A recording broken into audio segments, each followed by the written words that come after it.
Nous sommes diffusés également sur Internet. Donc, en plus du public, les habitants peuvent suivre sur Internet nos échanges.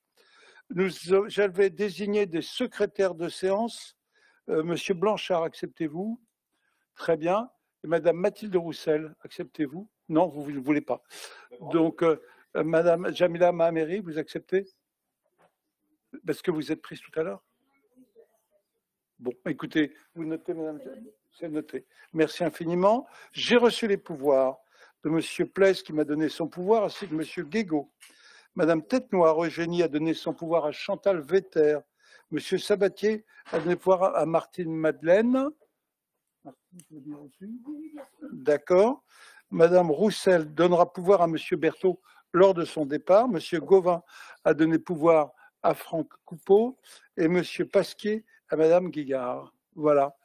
Je vois que Madame n'est pas encore arrivée. Ah si, Océane Marielle. Elle ne sera pas là? D'accord. Et en termes de pouvoir, on n'en a pas donné? Si?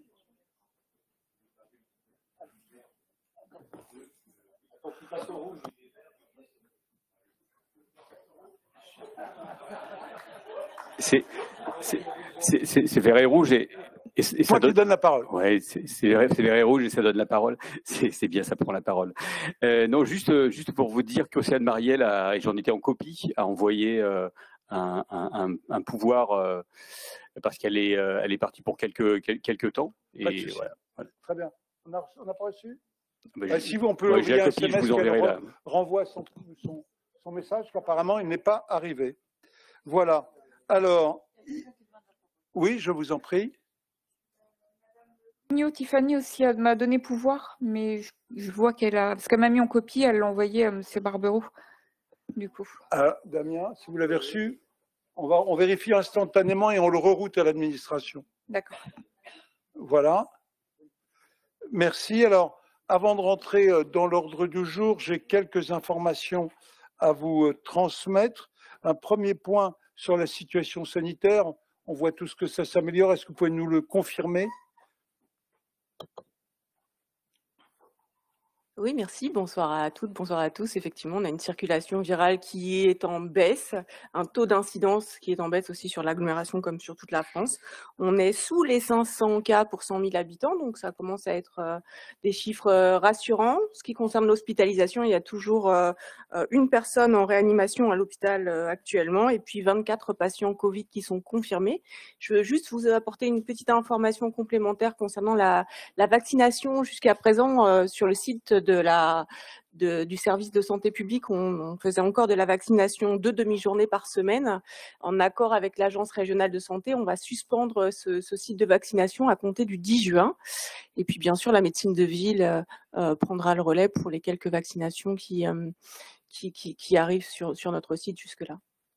Merci beaucoup Delphine. Alors un autre point maintenant d'un sujet de toute autre nature et du drame qui est en train de traverser l'Ukraine. Qu'est-ce que l'on peut donner comme information sur l'accueil des réfugiés ukrainiens à cette heure? On a prévu un petit diaporama vite fait pour que vous ayez toutes les informations. Donc je remercie Stéphanie Gutiérrez pour le travail qu'elle fait avec nous tous concernant la semaine dernière sur le département. Il y avait 647. Il y a toujours 50% de femmes, 40% d'enfants et 10% d'hommes, avec 156 enfants scolarisés. À La Rochelle, on a 14 enfants, dont 3 en maternelle, et la cantine est gratuite pour les enfants. Donc, comme vous l'avez déjà dit, il y a un accueil à Bordeaux pour l'urgence régionale, et ensuite on a 2 accueils collectifs départementaux, la résidence Lafayette, c'est Altea qui s'en occupe, et le village de vacances de la Tremblade, et qui est les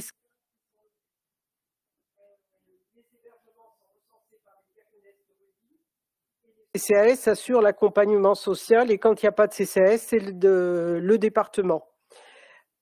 Sur les 718 Ukrainiens, 500 sont en famille d'accueil, et donc commence à se poser le problème de la décohabitation on a eu plusieurs décohabitations presque urgentes parce que, entre autres, une étudiante et sa mère, où la dame leur disait « mais c'est quand que vous partez, c'est quand que vous partez, je ne supporte plus ». Donc voilà. Donc ça pose des problèmes. Donc il y a 380 nouvelles places libres en famille d'accueil. À La Rochelle, on a 40 foyers qui ont été reçus par le CCAS, ça fait 98 situations différentes. On est en train de mettre en place une aide alimentaire à l'épicerie solidaire de Mireuil.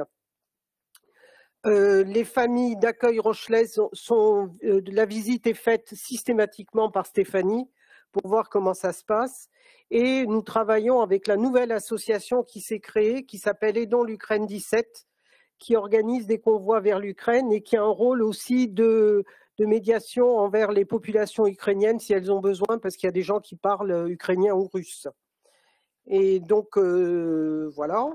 Les chèques qui ont été déposés dans l'urne à La Rochelle, il y avait 6 790 € qui ont été répartis comme on l'avait proposé entre Médecins sans frontières, Médecins du Monde et le Haut Comité aux réfugiés. Les appartements, les logements de la ville de La Rochelle ont été meublés en grande partie grâce à Emmaüs et donc on proposera gratuitement.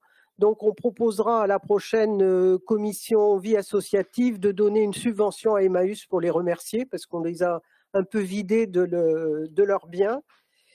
Nous avons fait un goûter de Pâques pour ceux qui sont suivis par le CCAS de La Rochelle. Ça a été très apprécié et je dois dire qu'ils ont particulièrement apprécié la visite de Monsieur le maire. Ça leur a fait vraiment plaisir et chaud au cœur. Et donc, on a eu des liens, il y en a qui sont proposés pour faire du bénévolat. Enfin, il y a beaucoup de liens qui sont créés et avec l'association et avec nos services. Donc, il y aura une visite guidée de la ville et de l'hôtel de ville, visite guidée de la ville par l'Office du tourisme. Donc, on fera peut-être plusieurs groupes. Et dans la mesure où il y a eu ce goûter qui s'est tellement bien passé parce qu'ils avaient besoin de se retrouver, et donc c'était beaucoup des femmes, il devait y avoir 2 hommes, hein, tout le reste est des femmes et des enfants. Donc on va faire la même chose, mais au niveau de l'agglomération, et ça se fera à Lagore, parce que là, il y a beaucoup de monde sur l'agglomération et permettre aux gens de se retrouver. Voilà, donc ça, c'est et vous avez quelques photos du goûter à l'épicerie solidaire de La Rochelle. Donc, ce sont les dernières informations, si vous avez des questions. Daniel, voilà. Je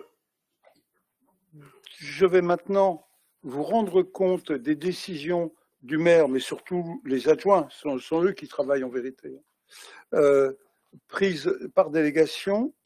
Donc, Monsieur Thibault Giraud a réalisé des emprunts à court, moyen et long terme auprès de la Banque Postale pour 2,5 millions et 1 million auprès de la Banque des Territoires au mois d'avril.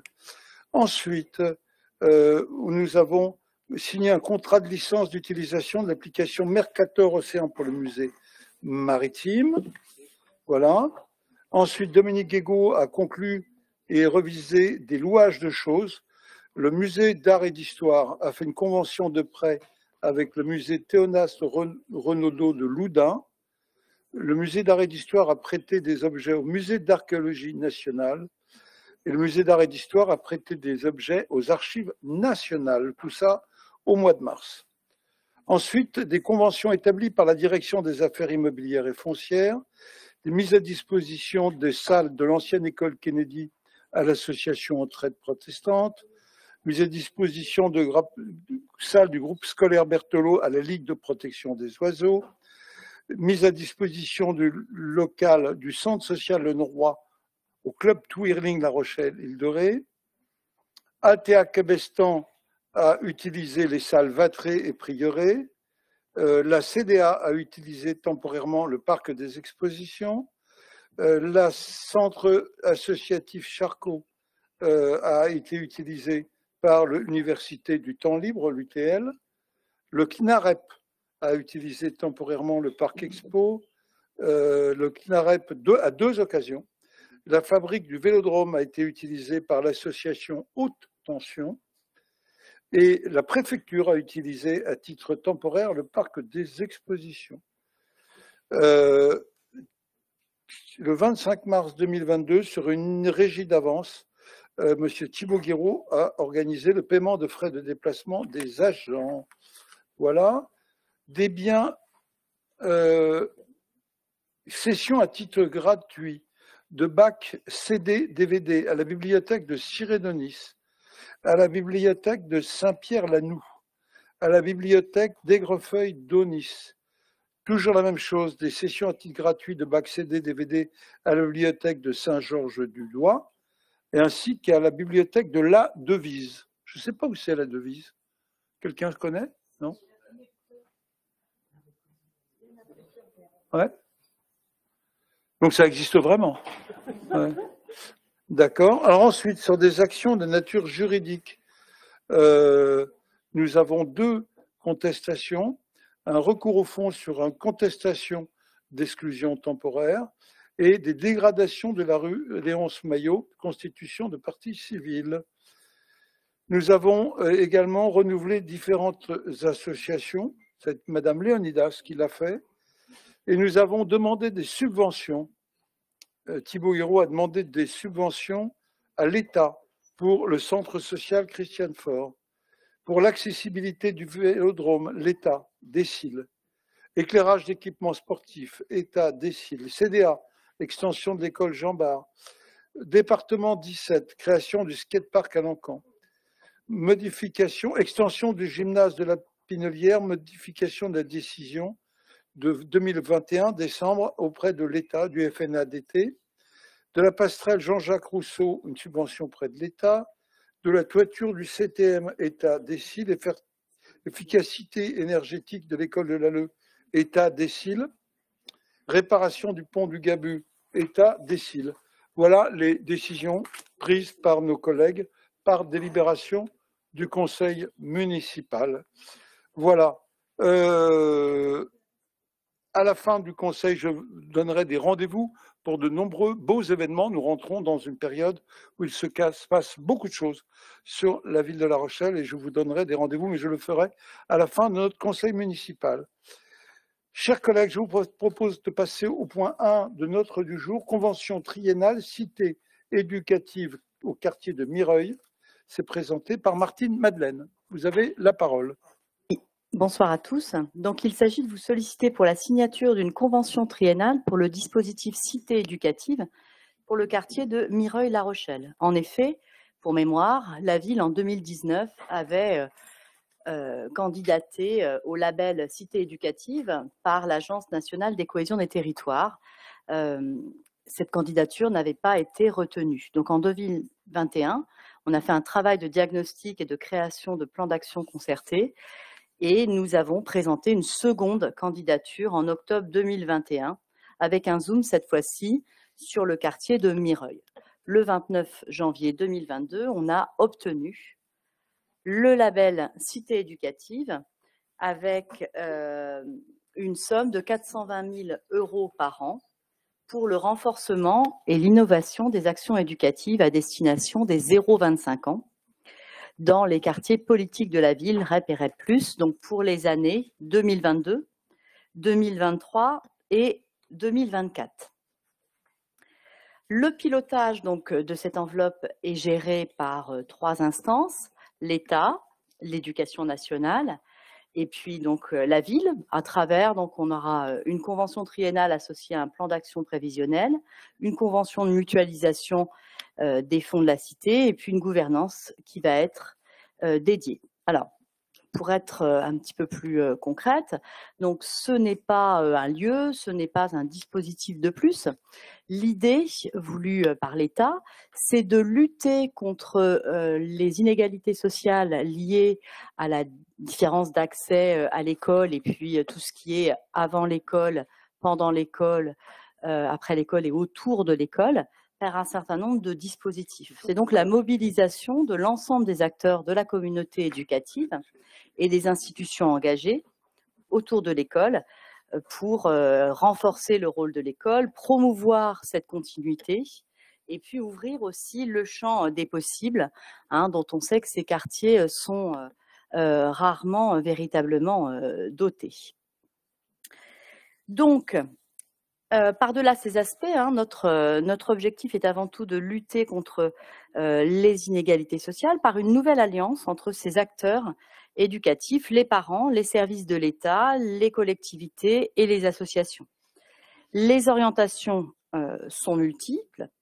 Conforter le rôle de l'école, consolider donc les savoirs fondamentaux, renforcer l'ambition scolaire, lutter contre l'absentéisme et les retards avérés qui sont particulièrement importants dans ces quartiers hein, et notamment à Mireuil, construire l'estime de soi et favoriser la mise en situation de réussite. Développer également la médiation scolaire. Hein. Donc, nous aurons comme rôle donc, de rechercher une meilleure mixité sociale et scolaire et d'encourager la parentalité dans tous les lieux qui seront impactés, c'est-à-dire de 0 à 25 ans, hein, les lieux qui accueillent les tout-petits, les écoles maternelles et élémentaires, et puis le collège du secteur jusqu'à l'insertion de ces jeunes hein, dans le monde du travail. Nous aurons également comme ambition de construire des compétences numériques pour développer l'esprit critique des enfants. Donc, on aura toute une série de mesures qui vont être mises en place. Alors, avec des actions qui sont inspirées de choses qui sont déjà existantes. Hein. On a de très nombreux acteurs dont j'ai parfois l'occasion d'ailleurs de vous parler ici. Et puis aussi des actions starter, qui elles seront parfois des actions nouvelles, qui sont pour l'instant en voie d'écriture, hein, mais dont je vous parlerai très prochainement. C'est le cas, par exemple, des actions qui sont mises en place pour les pauses méridiennes, avec notamment des interventions de différents acteurs, qui peuvent être culturels, qui peuvent être sportifs.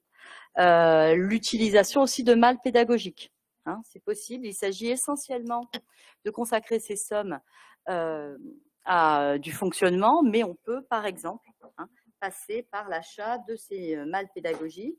On aura également, en partenariat avec le CCAS, le renforcement du projet de réussite éducative, avec la mise en place hein, de référents de parcours individualisés à Mireuil, et un travail avec tous les différents partenaires.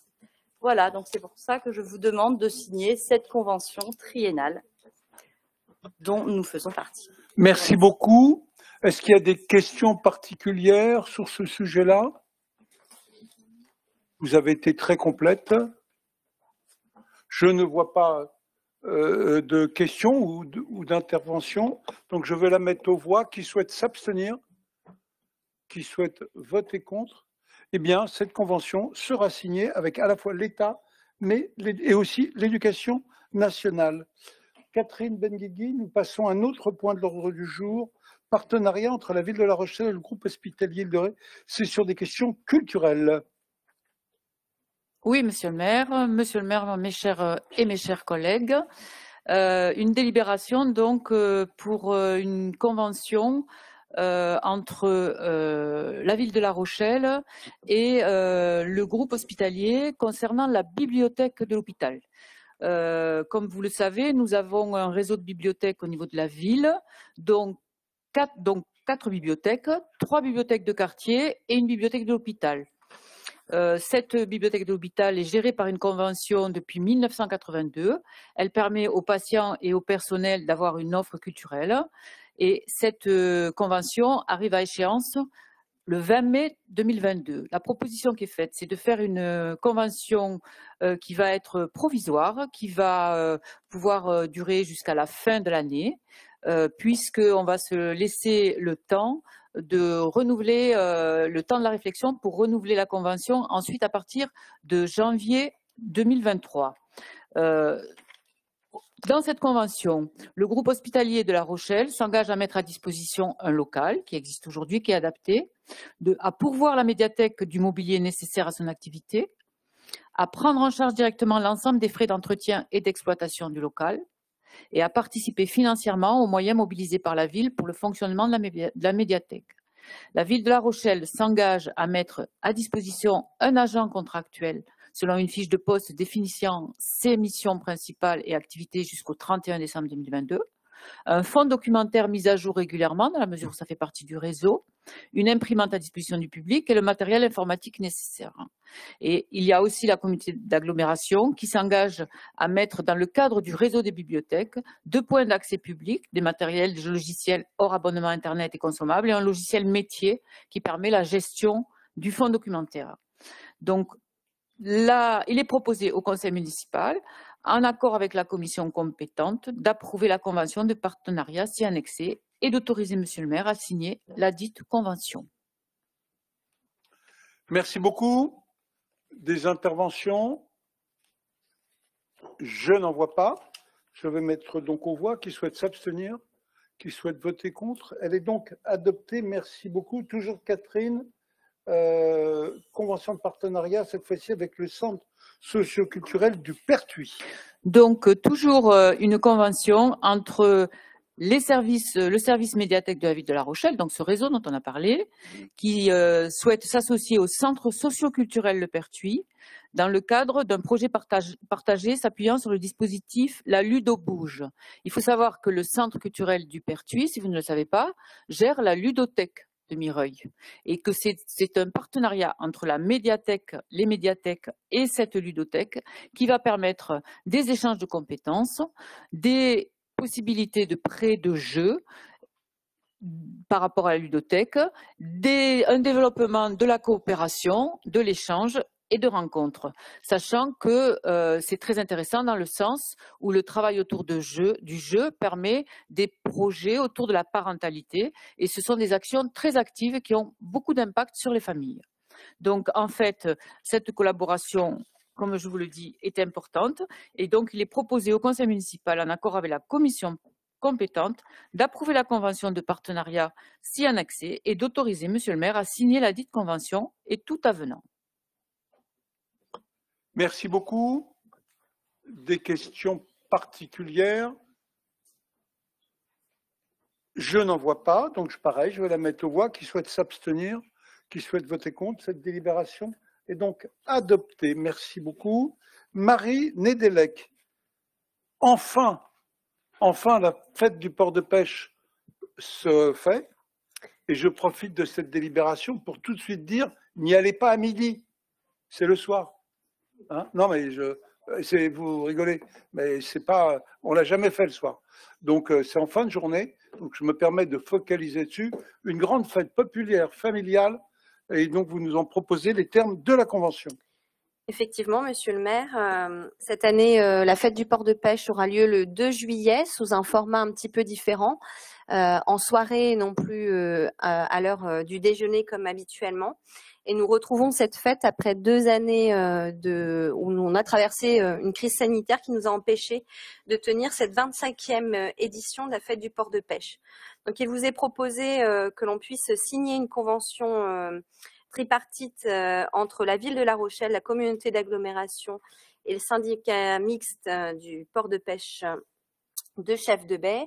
Cette convention détermine notamment une subvention, une participation de la ville de La Rochelle de 40 000 €.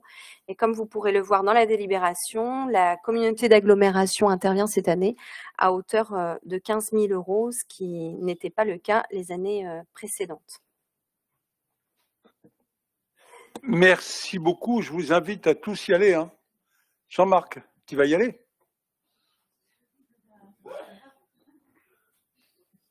C'est rouge. Oui, c'est bon. Oui, bien sûr. C'est un grand plaisir de retrouver cette fête du port de pêche et bien sûr, nous irons.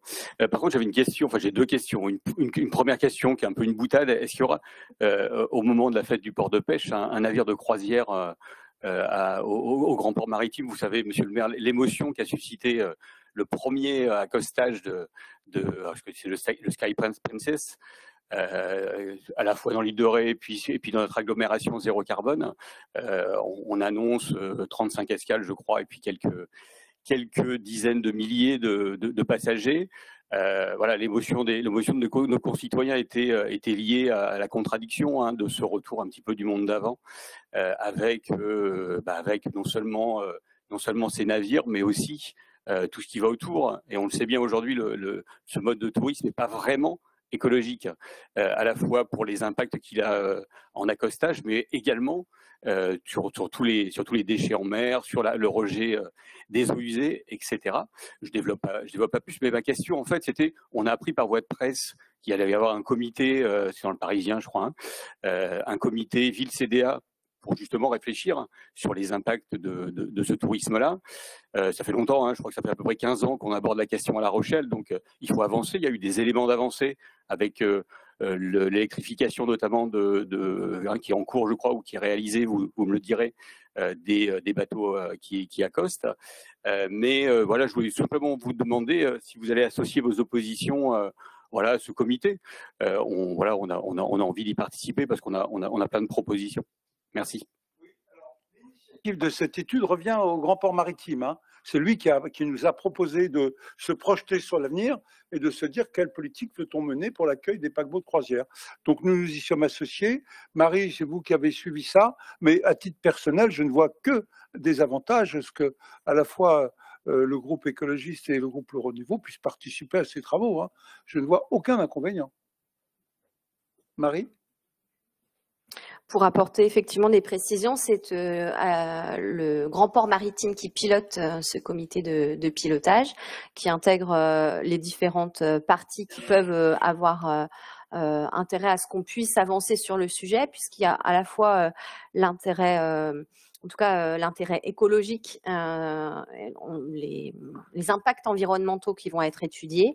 Il y a aussi l'impact économique de l'arrivée de ces bateaux sur notre territoire.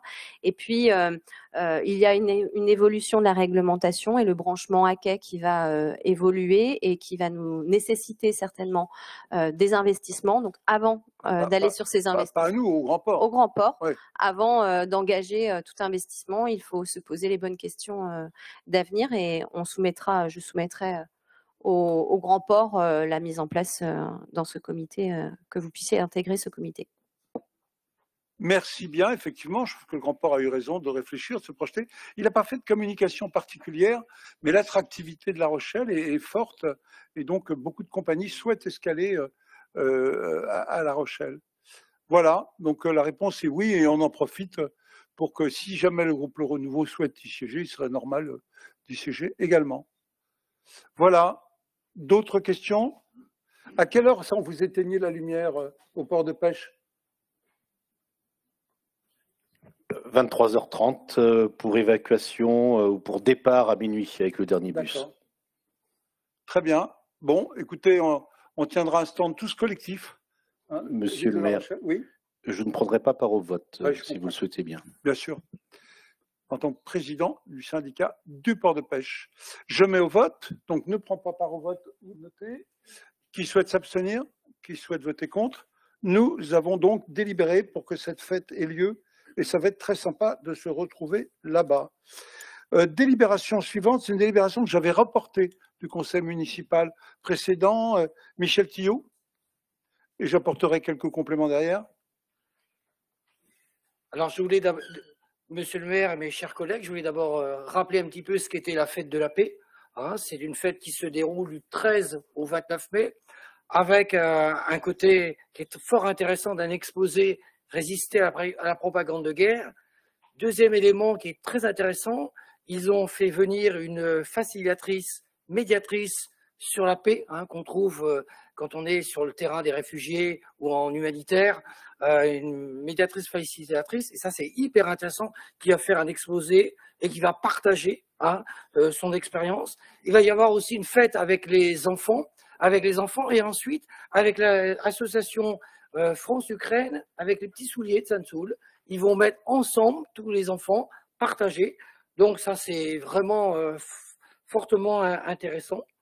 Donc bien sûr, je vais vous demander, je propose au conseil municipal de procéder au versement d'une subvention de 8 000 €, plus avec des frais de fonctionnement de 300 €. C'est vraiment un magnifique projet. Pour être précis, la demande dans les documents envoyés, c'était 10 300. Tout à fait. Et nous vous proposons de le réduire à 8 300. Pourquoi? C'est bien sûr fait en accord avec le mouvement pour la paix. C'est que nous allons recevoir une demande pour aider La Rochelle Pride. Oui. Et donc, l'argent la petite économie des 2000 € en moins, on l'affectera pour aider l'événement de la marche des fiertés, pour utiliser le terme plus français.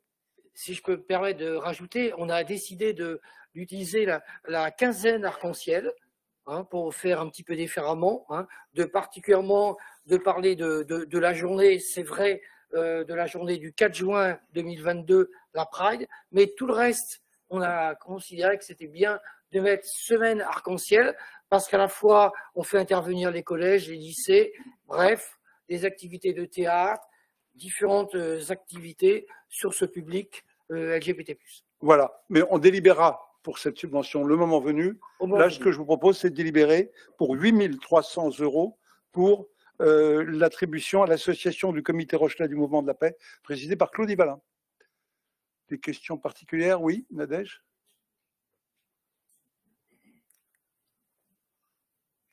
Merci beaucoup, monsieur le maire. Je voulais m'excuser de mon retard, j'étais au travail, donc dans un premier temps. Et puis là, je considère que c'est comme une baisse. Je ne pense pas que nous, la ville de La Rochelle, on soit à 2000 € près, sachant que la Pride, c'est une première édition. Et je pense que... C'est la deuxième, pardon. Et je pense que ça aurait été l'occasion peut-être d'acter les choses et qu'on ait un budget et qu'on puisse consolider aussi le financement de ces actions qui sont importantes. Je connais le dévouement de Michel sur ces actions et je trouve ça regrettable qu'on puisse déshabiller Paul pour habiller Jacques. Donc, très sincèrement... gouverner, c'est choisir. Je sais bien, monsieur le maire, mais je ne pense pas qu'on soit à 2000 € près, très sincèrement. Non, mais voilà. Donc, soyez rassurés, on a échangé avec l'association du comité Rochelais pour le Mouvement de la Paix. Il n'y a pas de difficulté, c'est fait en plein partenariat avec eux. J'entends bien, mais forcément, lorsqu'on interroge une association telle que celle-là, elle ne va pas vous dire « mais non, je préfère garder mes 10 000 € et ne pas financer cette action qui est importante aussi ». On peut dissocier les deux si vous le souhaitez. Ouais, mais en tout cas, je pense dans un premier temps, la délibération qui est proposée par Michel, c'est d'aider le Mouvement pour la Paix pour les événements qui vont avoir lieu de manière imminente. Je mets aux voix qui souhaitent s'abstenir, qui souhaitent voter contre. Donc la délibération est adoptée pour les 8 300 tels que nous l'avons modifié. Martine Madeleine, attribution de subvention de fonctionnement. Oui, monsieur le maire, oui. Il s'agit donc de l'attribution de subvention de fonctionnement pour la partie jeunesse. En effet, un crédit de 500 709 € a été réservé en 2022 sur les crédits inscrits au budget pour l'attribution de subvention de fonctionnement dans le domaine de la jeunesse. Et aujourd'hui, un solde de 157 550 € est disponible. Donc, je vous propose les attributions suivantes. Donc, il s'agit de 4 attributions. Une subvention de 10 500 € pour l'association Capacité La Rochelle, qui est une coopérative qui permet à des jeunes de travailler, d'apprendre un certain nombre de choses, de réaliser une facture, de réaliser des buffets, qui propose un certain nombre d'actions qui est disposée à Mireuil, dans les locaux de Horizon Habitat Jeunes. D'aider également à hauteur de 1 000 € l'association Océane Peak. Alors Océane Peak, c'est une association qui permet des séjours de rupture pour les jeunes en difficulté. Donc ces jeunes partent une semaine en voilier avec des éducateurs, des passionnés de voile et reviennent souvent avec de nouveaux projets et l'envie de construire enfin un parcours d'orientation. One Station également pour une subvention de 1 000 €. Alors c'est une radio qui est située à Villeneuve-les-Salines. On a eu l'occasion la semaine dernière de participer à un tremplin musical qui se déroulait en association avec le collectif et qui permettait là aussi à des jeunes de pouvoir être aidés pour disposer d'heures de studio, pour disposer d'un certain nombre d'éléments pour parfaire leur art. Et puis enfin, une aide de 2 000 € à Unicité. Donc là, c'est un dispositif national d'aide pour l'encadrement de services civiques qui est implanté à La Rochelle, dans le quartier de Mireuil. Donc, je vous demande de procéder à cette nouvelle répartition de crédits et de nous permettre de les signer. Voilà. Merci beaucoup. Des questions particulières? Oui, je vous en prie. Peut-être dû poser ma question lors de la délibération de Mme Benguigui. J'ai assisté à une AG la semaine dernière et il a été question à un moment donné des fluides où une question avait été posée sur la compensation en fait par une subvention des fluides. Et il me semble que dans le mandat précédent, on avait décidé en tout cas de compenser ce manque à gagner pour l'association par l'octroi d'une subvention. Donc, l'association, en fait, s'était interrogée parce qu'il y avait une autre personne d'une autre association qui bénéficiait, en fait, de cet avantage. Et donc, du coup, la discussion ça a duré un petit moment sur cette question. Je vous dirai peut-être en aparté, parce que je ne vais pas la citer là, de quelle association il s'agit, mais je voulais savoir, est-ce que c'est quelque chose qui a été mis en place pour toutes les associations sans distinction? Voilà. Merci. Le principe était de subventionner pour qu'on ait la vraie valeur du soutien de la ville et de remettre en subvention ce qui était les fluides. Après, il peut y avoir des cas particuliers que je ne connais pas par cœur et je suis à votre disposition pour échanger sur cette association après le Conseil. Merci. Sur la délibération, s'il n'y a pas d'autres questions, je la mets aux voix. Qui souhaite s'abstenir? Qui souhaite... Oh, je t'en prie, pardon, excuse-moi. De France Bénévolat, Non, c'est pas celle-là, pardon. C'est la suivante. Tu es en avance. J'anticipe, j'anticipe. Tu es en avance, tu anticipes. Donc je reviens sur la délibération concernée. Abstention. Vote contre, elle est donc adoptée. Et Chantal, nous passons à la délibération suivante. Et on a attendu que tu souhaitais intervenir. Voilà, merci, Monsieur le maire. Donc, il s'agit des subventions accordées aux associations à caractère social, montants qui sont versés là en une seule fois. Donc, je vais vous les énumérer extrêmement rapidement. Artisans du Monde, 2 000 €. Donc, association qui intervient dans le milieu éducatif. Enfin, là, c'est le financement pour l'intervention de l'association dans le milieu éducatif pour sensibiliser au commerce équitable. Association Écoutile, 2 256 € qui renseigne les migrants sur leurs droits et favorise l'apprentissage de la langue française. Association Le Toit qui est à tous, 5 225 € pour définir une aide au logement, faciliter l'accès au logement en particulier pour les sans domicile fixe. France Bénévolat 17, donc là on passe de 300 € à 400 €, donc une augmentation qui tient compte voilà, de la demande de l'association.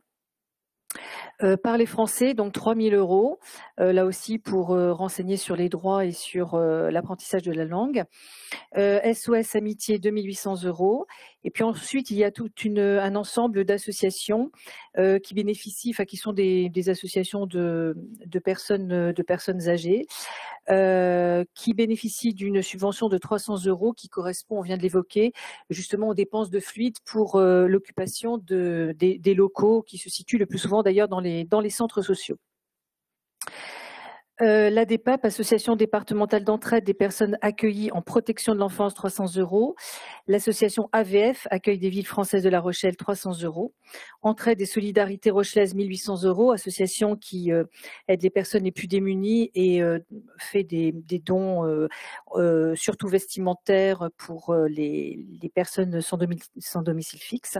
Marine Escale, 3 000 € pour accueillir, donc comme son nom l'indique, les marins en escale, la connaissance de la ville, mais aussi l'aide aux démarches.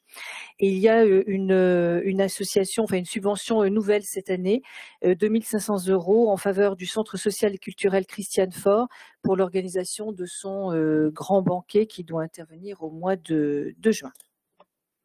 Voilà, et nous avons bien noté que donc Monsieur Gaucher ne prenait pas part au vote. C'est noté. Au titre de France Merci beaucoup. Sur Marine Escale, simplement une information. Nous sommes sollicités, mais ce sera probablement l'AGLO qui va traiter le dossier, pour une extension, un agrandissement des locaux de Marine Escale. Donc, ce n'est pas sur le fonctionnement, ce sera sur de l'investissement. De l'aménagement intérieur, me précise Christophe. Pas de questions particulières sur cette délibération. Qui souhaite s'abstenir? Qui souhaite voter contre, elle est donc adoptée. Merci beaucoup. Delphine, attribution de subventions sur la santé. Oui, merci. C'est également des subventions dans le cadre de l'enveloppe santé dédiée pour 9 associations. L'association AIDS, que vous connaissez, à hauteur de 3 000 €. ADEVA, qui est une association pour les victimes de l'amiante, à hauteur de 450 €. L'association des donneurs de sang bénévoles pour 600 €. Étoile Clown, qui intervient à l'hôpital en pédiatrie pour 800 €. France Alzheimer à hauteur de 800 €. La maison associative de la santé, avec laquelle on a monté une convention pour une subvention de 12 000 €, qui est une subvention support. La maison des adolescents et jeunes adultes pour une subvention de 5 000 €. L'association pour le développement des soins palliatifs, qui notamment forme ses bénévoles, pour une subvention à hauteur de 1 000 €. Et enfin, Symphonie d'Esthète, qui intervient auprès de femmes opérées d'un cancer en proposant des ateliers de bien-être et socio-esthétique à hauteur de 300 €. Merci beaucoup Delphine. Est-ce qu'il y a des questions particulières? Je n'en vois pas. Qui souhaite s'abstenir? Qui souhaite voter contre? La délibération est donc adoptée. Cette fois-ci, Gwendoline, des subventions relatives au handicap sur des associations. Oui, merci beaucoup, Monsieur le maire. Donc, dans le cadre du budget, de l'enveloppe qui a été mise au budget primitif, je vous invite donc à statuer donc sur une première répartition donc de subventions pour des associations. Donc, l'APF à hauteur de 3 500 €, l'UNAFAM à hauteur de 2 500 € et Diapason à hauteur de 2 500 € aussi. Donc, il s'agit d'une première répartition. Il y aura un complément donc par la suite. Merci. Des questions particulières? Je n'en vois pas. Qui souhaite s'abstenir? Qui souhaite voter contre? Elle est donc adoptée. Merci beaucoup. Catherine Leonidas, quand il y a des événements à la SEM, Technoforum, eh bien parfois nous donnons un coup de main sur ces sujets-là. Voilà. C'est donc notre délibération concerne l'utilisation des installations de la SEM, c'est-à-dire soit le Forum des Pertuis, soit l'Encan, avec donc des présentations de projets et de budgets qui sont soumis. Et donc, il s'agit d'aider ces associations à louer ces espaces. Donc là, on vous propose d'attribuer des subventions dans le cadre de l'utilisation de l'espace Encan géré par la SEM, La Rochelle Tourisme Événement. Donc 4 000 € pour le collectif Ultimatum, qui a eu sa prestation samedi soir avec un franc succès. Et 3 756 € pour le festival Terres et Lettres, qui lui se passera bientôt. Je n'ai plus le... Au mois de septembre, pardon. Oui, c'est en septembre. C'est en septembre, mais voilà, l'association a fait sa demande. Voilà. Merci, chers collègues. Oui, je vous en prie. Merci, Monsieur le maire. Je vais m'abstenir, étant donc au bureau de l'association Terres et Lettres. D'accord. Merci. Je mets la délibération aux voix. Pardon? Pas de questions particulières. Qui souhaite s'abstenir? Qui souhaite voter contre? La délibération est donc adoptée. Merci beaucoup. Thibault, prestation de service avec la communauté d'agglomération. Expliquez-nous de quoi il s'agit. Oui, bonsoir à tous. La ville et l'agglomération de La Rochelle procèdent à la réalisation de prestations de services réciproques pour leurs besoins et leurs missions dans le cadre d'une convention qui est un peu ancienne, elle date de 2011, et donc il est nécessaire ce soir de pouvoir l'actualiser. Cette convention liste tous les services concernés, les périmètres de chaque prestation assurée ainsi que le coût appliqué. Donc, dans la convention que vous avez dans laquelle vous avez les détails en annexe, cette convention, elle préfigure la future direction commune des moyens généraux, dont les contours et les missions feront l'objet d'une évaluation dans les prochaines semaines. En fait, l'idée, c'est qu'on puisse mutualiser un nouveau service qui serait constitué au sein d'une direction commune moyens généraux d'ici la fin de l'année 2022. Donc en fait, ça concerne les prestations de la ville qui sont facturées à l'agglomération. Donc on retrouve... Au lieu de se doter de services, fait appel à la ville Exactement. pour remplir un certain nombre de missions. Exactement. Et donc on parle du parc automobile, de l'imprimerie et notamment l'accueil téléphonique de la CDA qui est tenu par la ville. Donc la seule chose que l'on peut... Alors, je sais pas, j'ai le micro qui... C'est bon? Ça marche bien? Non, c'est vas-y pas. La seule évolution sensible que l'on peut retrouver dans cette convention, c'est la base de remboursement du coût horaire d'un agent dans les 3 catégories A, B et C. Voilà, donc il nous est proposé d'accepter les termes de cette convention et de vous autoriser, monsieur le maire, à signer cette nouvelle convention. Merci beaucoup, chers collègues. Est-ce qu'il y a des questions particulières? Je n'en vois pas. Qui souhaite s'abstenir, qui souhaite voter contre, elle est donc également adoptée. Madame Spano, archives municipales et communautaires, dépoussiérage, désinfection. Mais c'est inquiétant tout ce que vous voulez nous faire faire. Ben non, justement, les archives les nouvelles archives donc, vont être achevées à la fin de cette année et il faut prévoir les déménagements, il faut dépoussiérer bien sûr. Pour ne pas emmener des petites bêtes dans les nouveaux locaux, on nettoie les documents avant. Et donc, cette délibération a pour objet d'autoriser messieurs les maires à signer ou son représentant la convention de regroupement des commandes entre la ville et la CDA pour acquérir des prestations de déménagement, dépoussiérage et désinfection des collections de deux entités. C'est-à-dire que la ville va faire le travail pour le compte de l'agglo et ensuite on refacturera l'agglo pour tout ce travail, qu'on envoie des documents propres, désinfectés, pour pas qu'on aille endommager les nouveaux locaux magnifiques. Vous avez été voir, c'est superbe. Hein, oui. Là, ce bâtiment a vraiment d'allure. Vous savez quand est-ce qu'ils vont végétaliser la toiture? Pour l'instant. Je pose une colle là, sans prévenir avant. On le saura le moment venu. Et donc, mais ça va être vraiment un très très beau bâtiment qui s'intègre bien dans le paysage. Très bien. Qui souhaite s'abstenir sur la délibération? Qui souhaite voter contre? Elle est donc adoptée. Monsieur Gérard Blanchard, vous voulez qu'on travaille sur un réseau de chaleur avec le temps qu'il fait? C'est pas la peine.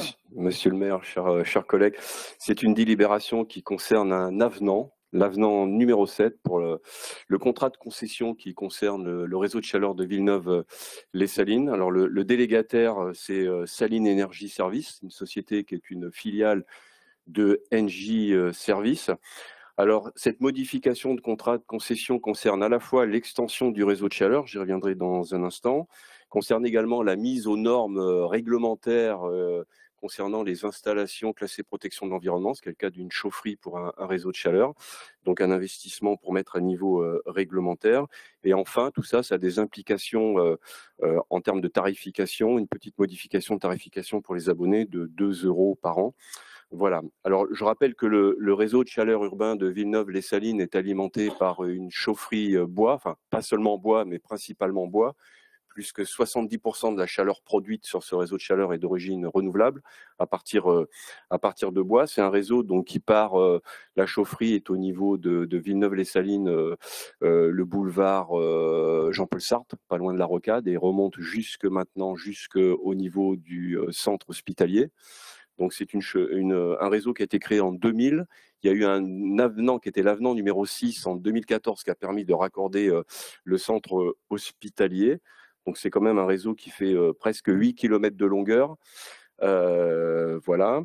La délégation ou la concession court jusqu'en 2033.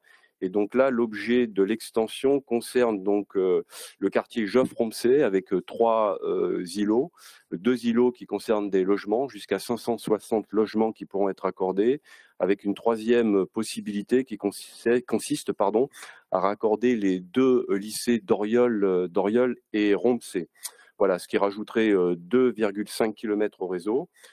Il faut savoir que l'investissement qui est lié à cette extension de réseau est entièrement pris en charge par le délégataire. Donc c'est un investissement à hauteur de 2,3 millions d'euros. Voilà ce que je peux vous donner comme information. Et donc l'objet de cette délibération, c'est d'autoriser monsieur le maire à signer cet avenant au contrat de concession avec Saline Énergie Service. Voilà, monsieur le maire. Merci beaucoup, chers collègues. Est-ce qu'il y a des questions particulières? C'est un sujet comme assez technique. Qui souhaite s'abstenir, qui souhaite voter contre. Donc cette délibération est adoptée. Merci beaucoup. Alors Chantal, vous avez de nombreuses... Alors je posais la question pour des cotisations très modestes. Fallait-il passer en conseil municipal? Oui, tout à fait. Et on dit oui, parce que ce sont des nouvelles adhésions. En fait, ce n'est pas vraiment des nouvelles adhésions, ce sont des adhésions qu'on avait passées sans passer par le conseil municipal. Il Et n'y en avait pas le il droit. nous faut régulariser, c'est important, c'est un engagement officiel, ça fait partie de, enfin c'est notre transparence. Et puis c'est très intéressant aussi d'avoir de faire passer ces adhésions parce que ces partenariats avec les associations sont vraiment des concrétisations de notre politique. Alors je vous rassure, Monsieur le maire, il s'agit bien sûr de la première adhésion régularisée, mais ensuite les renouvellements, on n'a pas besoin de repasser par le conseil municipal, ce seront des décisions. Nous ferons des décisions là-dessus. Donc il y a quatre adhésions. Je commence par Oui, mais je ferai voter les unes après les autres Très au fur et à bien. mesure. La première, donc, c'est l'adhésion à Graines de Troc. Donc, Graines de Troc, vous avez reçu tous ce petit sachet, puisqu'ils sont très, très investis dans les 48 heures de l'agriculture urbaine. Alors, Graines de Troc, c'est une association qui agit pour la défense de la biodiversité cultivée, c'est-à-dire qu'ils travaillent à la préservation, à la diffusion des semences reproductibles, ce qui fait que des semences qui sont libres de droit, ce qui fait qu'on ne dépend pas ainsi des ensemenceurs. Voilà. Et ce sont pas des semences hybrides qui sont qu'on est obligé de racheter chaque année. Là, ce sont des semences reproductibles. Bon, j'en parle, mais surtout, on adhère à cette association parce que bon, ils ont un savoir-faire sur la transmission des pratiques de jardinage. Ils savent très bien organiser des événements publics liés à la biodiversité, liés aux semences. D'ailleurs, ils interviennent ils sont inclus dans le projet alimentaire de territoire, ils interviennent dans nos ateliers avec les scolaires. Par exemple, à l'école de l'Alleu, ils ont aidé au compostage, au jardinage. Ils travaillent beaucoup avec nous, ils sont partenaires lorsqu'on fait des événements, lorsqu'on fait aussi des échanges de plantes. Et les jardiniers de la ville ont d'ailleurs suivi une formation sur les jardins en permaculture avec eux. Enfin, vous voyez, donc c'est vraiment une association très investie avec nous. Et ils font donc partie des 48 heures de l'agriculture urbaine, ce qui me permet peut-être d'en dire 2 mots. Donc c'est le week-end prochain. Ah, très bien. Bon. Vous le présenterez à la fin de notre conseil, oui. Parfait. Eh bien, alors, je vous demande simplement si vous voulez bien adhérer à cette association Graines de Troc pour la somme de 50 €. Thibault, 50 €, ça paraît possible? 50. C'est pas grave. Chers collègues, oui, je vous en prie. Merci, monsieur le maire.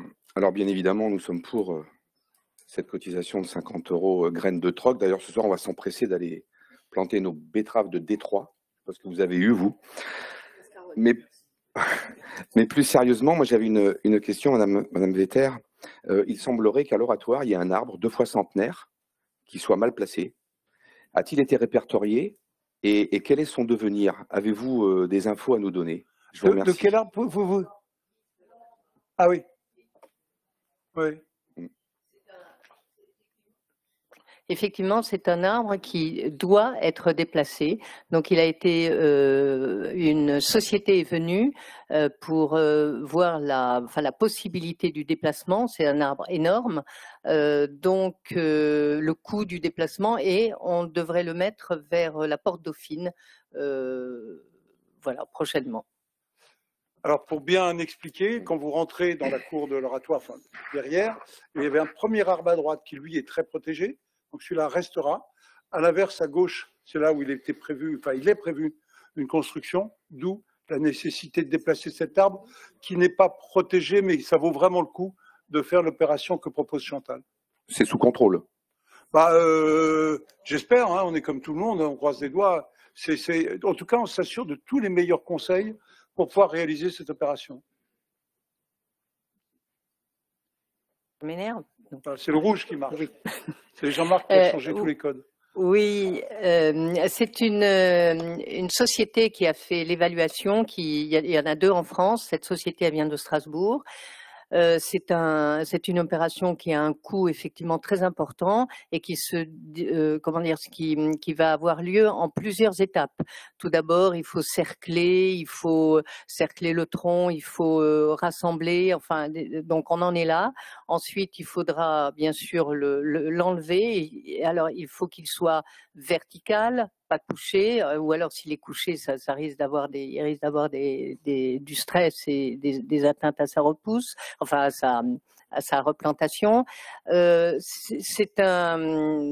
je pourrais vous faire passer, si vous le souhaitez, d'ailleurs, les préconisations de cette société qui nous enjoint de faire ça dans les règles de l'art, c'est ce que nous ferons. Libéré sur Graines de Troc qui souhaite. Oh, pardon, Aya Kofi, excusez-moi. Merci, Monsieur le maire. Bonsoir à tous. Je reviens un peu sur un événement que nous avons vécu tous ensemble le 3 mai dernier. C'était l'Assemblée générale du comité de quartier Notre-Dame-Arsenal. Et lors de cette Assemblée générale, Madame Vetter, une proposition avait été faite qui a quand même fait un tout petit peu l'unanimité. La proposition consistait à créer un projet de rue fleurie. Donc, un projet qui viendrait en complément de ce que vous proposez, qui est aussi très très bien. D'ailleurs, le projet Graines de Troc est un très très beau projet. Donc, à propos d'unanimité, il n'y a pas que ce projet-là qui a fait l'unanimité ce jour-là, puisqu'on était tous nombreux ici dans cette salle. Il y a aussi la fermeture du jardin des plantes qui chagrine un peu, je dirais, les habitants du centre-ville et aussi tous les Rochelais, d'autant plus que il y avait dans cette salle une personne qui habite juste en face qui trouvait dommage qu'on ne puisse pas profiter de ce lieu-là. D'ailleurs, une proposition vous a été faite, c'était d'embaucher un vigile pour pouvoir au moins assurer la tranquillité des autres et puis permettre à ce que tous les Rochelais, y compris les touristes, utilisent aussi ce beau parc, ce jardin des plantes. Un autre projet qui a aussi fait l'unanimité, pour lequel Jean-Max Soubès, ici présent, qui était là dans la salle, a dû intervenir, c'était la circulation dans la rue Villeneuve, où Jean-Marc, tu nous as dit que un projet, la fermeture du port qui malheureusement est la conséquence on va dire, de cette forte circulation dans la rue Villeneuve avait fait l'objet d'une étude, d'une planification, d'un aménagement, mais un projet qui a été suspendu et que tu espères que ce projet fera un jour surface et qu'on n'attendra pas encore 7 ans. Et puis enfin, un autre projet, en tout cas une autre interpellation qui a aussi fait l'unanimité, c'est les dépôts sauvages, bien sûr je précise bien le week-end à la place Caco, donc dépôts sauvages qui parfois est dû à cette forte affluence des locations Airbnb. Donc je souhaitais encore une fois nous interpeller, surtout vous monsieur le maire, vous interpeller, parce que moi j'étais un peu dans le public et j'ai entendu dire que quand est-ce que la mairie se saisira de ces 3 sujets qui font l'unanimité pour soulager encore une fois les riverains de centre-ville, et je rappelle que le centre-ville de La Rochelle appartient à tous. Merci. Dans l'ordre, ce que je vais vous suggérer, c'est qu'on vote pour la subvention. Comme ça sera fait, et après, je vous apporterai quelques éléments. Donc, qui souhaite s'abstenir pour Graines de Troc? Qui souhaite voter contre? C'est adopté. Alors, effectivement, il y a un comité de quartier qui a eu lieu ici même, mais si vous voulez qu'on refasse tous les débats de tous les comités de quartier, je peux vous donner une liste de sujets sur toute notre ville. On peut parler de Marius Lacroix au Prieuré, on peut parler de tous les quartiers de La Rochelle. C'est pas comme ça qu'on fonctionne. Donc, il y a eu un travail, il y a eu une assemblée générale, on est en train de regarder et tout. Mais pour illustrer mon propos, je me rappelle très bien des échanges qu'on a eus sur la rue Villeneuve. Les habitants de la rue Villeneuve souhaitent qu'il y ait moins de flux, évidemment. Mais d'un autre côté, il faut pouvoir proposer aux gens qui travaillent en ville et qui ont besoin de rentrer dans l'agglomération le soir, d'avoir un cheminement. C'est toute la difficulté à la fois de penser aux Rochelais, et c'est normal, mais de penser aussi aux gens qui ont besoin de se rendre chez eux, qu'ils habitent Beauregard ou qu'ils habitent à l'extérieur de la ville de La Rochelle. Donc les sujets de circulation sont des sujets à impact qui ne sont pas toujours les mêmes en fonction de qui on est. Est-ce qu'on est commerçant? Est-ce qu'on est habitant? Est-ce qu'on est habitant là de cette rue? À côté de ça, le jour où on a fait cette modification et qu'on a mis une belle piste cyclable rue Saint-Louis, la circulation sur la rue Saint-Louis a été divisée par 4 ou par 5. Il y a des impacts, évidemment, quand on touche à quelque chose. On va travailler. Olivier nous fera des propositions à la rentrée de septembre sur les différents sujets, parce que des sujets comme ça, il y en a beaucoup sur la ville. Pour illustrer cela, quand on a fermé le port, il y a eu une coupure du flux qui était le plus important de notre ville, c'est Guiton. On n'alimentait plus Guiton par le port. Bon.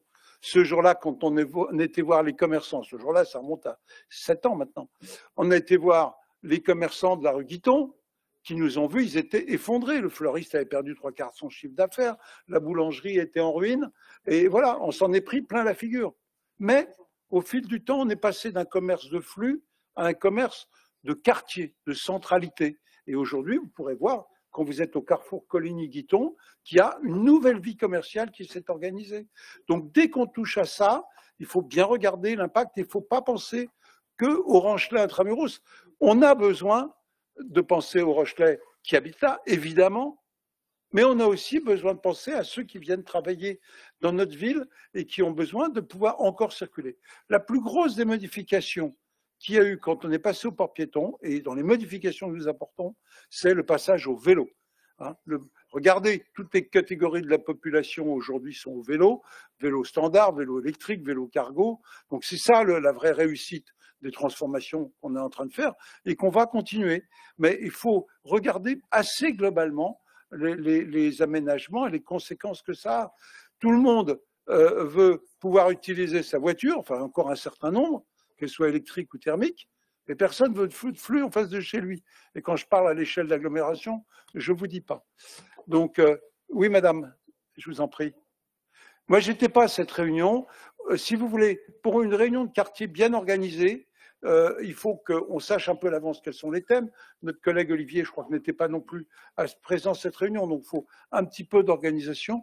Oui, on veut réduire la place de la voiture thermique dans la cité. La réponse est oui. Est-ce que les Rochelais adhèrent à cette démarche? La réponse est oui aussi. Est-ce que ça va dans le sens du programme La Rochelle Territoire Zéro Carbone? La réponse est encore oui. Est-ce que les travaux que nous avons, notamment sur Camobec, impactent les lignes de bus? La réponse est oui. Est-ce que je préférais qu'il y ait plus de bus électriques? La réponse est oui. Mais tout ça après, il faut apporter des réponses concrètes qui ne feront pas forcément plaisir à tout le monde dans un quartier donné, mais qui seront l'émanation de l'intérêt général, en tout cas de la manière dont on le ressent. Madame, excusez-moi, vous vouliez vous exprimer. Oui, parce que vous donnez beaucoup de réponses, mais il y a quand même beaucoup de questions. Mais je sais bien. Donc, j'avais posé la question le 7 avril et il y avait eu un engagement de votre part pour qu'on nous transmette le plan de circulation avant l'été. Donc, j'ai cru comprendre. Moi, je n'ai pas souvenir, mais vous avez peut-être raison. Moi, je me rappelle plus vraiment. C'est dans l'enregistrement visio du conseil municipal. Non, mais si vous le dites, je vous crois. Hein. Oui, merci. Mais sur tous ces sujets, c'était tout à fait public et il faut officiel. le temps de la proposition, le temps de l'échange, le temps du débat, le temps de l'écoute, et puis après, il faut trancher. Voilà, c'est ce qu'on fera. Je suis bien d'accord, et dans le cadre de l'amélioration continue, c'est tout à fait ce qui se fait. Néanmoins, le port a été fermé il y a quelques années maintenant, les problèmes de circulation sont posés sur la table depuis des années. Mais bien avant la fermeture du port, je peux vous dire que quand on a mis le port en sens unique, c'était le même débat qu'il y avait déjà.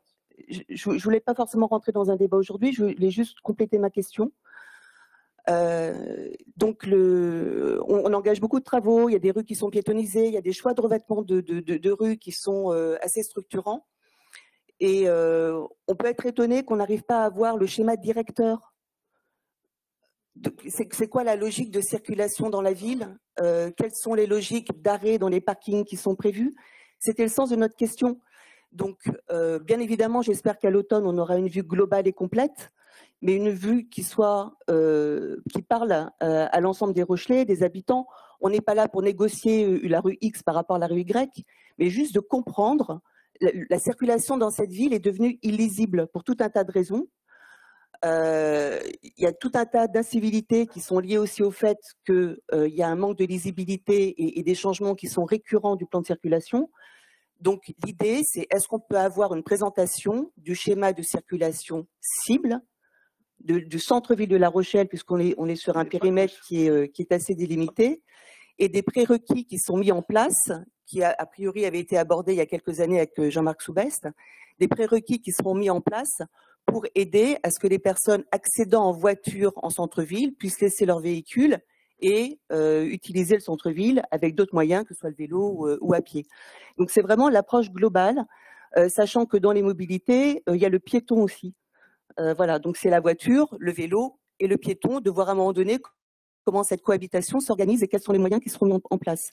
C'est la réponse qu'on attendait et sur laquelle, je pense, on pourra avoir de l'apaisement, non seulement au sein du conseil municipal, mais ce n'est pas le plus important, mais surtout avec les Rochelais et les usagers du centre-ville, que ce soit des habitants, des gens de l'agglo qui viennent très régulièrement et ponctuellement les touristes. Merci. Alors, je peux vous donner un premier élément de réponse. C'est que la stratégie qui est mise en œuvre depuis maintenant une dizaine d'années, c'était même avant notre arrivée, c'est de dire La Rochelle ne doit plus être un lieu de transit. On ne doit plus aller de Étré à la Palisse en traversant le cœur de ville. C'est ça le cap. Et comme beaucoup de villes, ça veut donc dire des circulations en marguerite, c'est le terme que les techniciens utilisent. Je rentre, je vais là où je dois me rendre et je ressors. Ensuite, il y a l'autre volet, c'est comment trouver des solutions alternatives pour éviter que trop de voitures rentrent. Et c'est aussi un des sujets, donc un ensemble de parkings, de dissuasion avec des parkings alors, qui sont un peu portés par l'agglomération, puis les parkings plus urbains qui sont des parkings municipaux, et avoir toute cette logique d'approche. Il est clair que quand, par exemple, on fait les travaux sur la gare, ça impacte considérablement et les Rochelais, mais aussi tous les habitants de l'agglomération. Quand on travaille sur la rue Marius-Lacroix, qui est un des sujets sur la table aujourd'hui, vous auriez eu le quartier du Prieuré, vous auriez eu ce sujet-là, eh bien évidemment, il faut échanger avec la commune de Pilboro, qui est immédiatement à côté et impactée, la commune de Lagor, qui est tout aussi impactée. Quand on va travailler sur l'échangeur du Fiefrose, qui est très souhaité par les habitants de Lagor, évidemment, ça va impacter toute une partie de La Rochelle. Donc je vous renvoie à l'automne, qu'on puisse continuer à échanger quartier par quartier, zone par zone. Le transfert de la notion de commerce de flux à des commerces de centralité, excusez-moi de ce jargon un peu technocratique, mais de dire on ne fait plus ses courses en s'arrêtant quelques minutes devant un magasin pour repartir, ça c'est le commerce un peu comme avant. On le fait, et le bon exemple, c'est pour ça que je l'ai cité, c'est le Carrefour Coligny, merci, Guiton-Coligny, où la transformation s'est faite au fil du temps.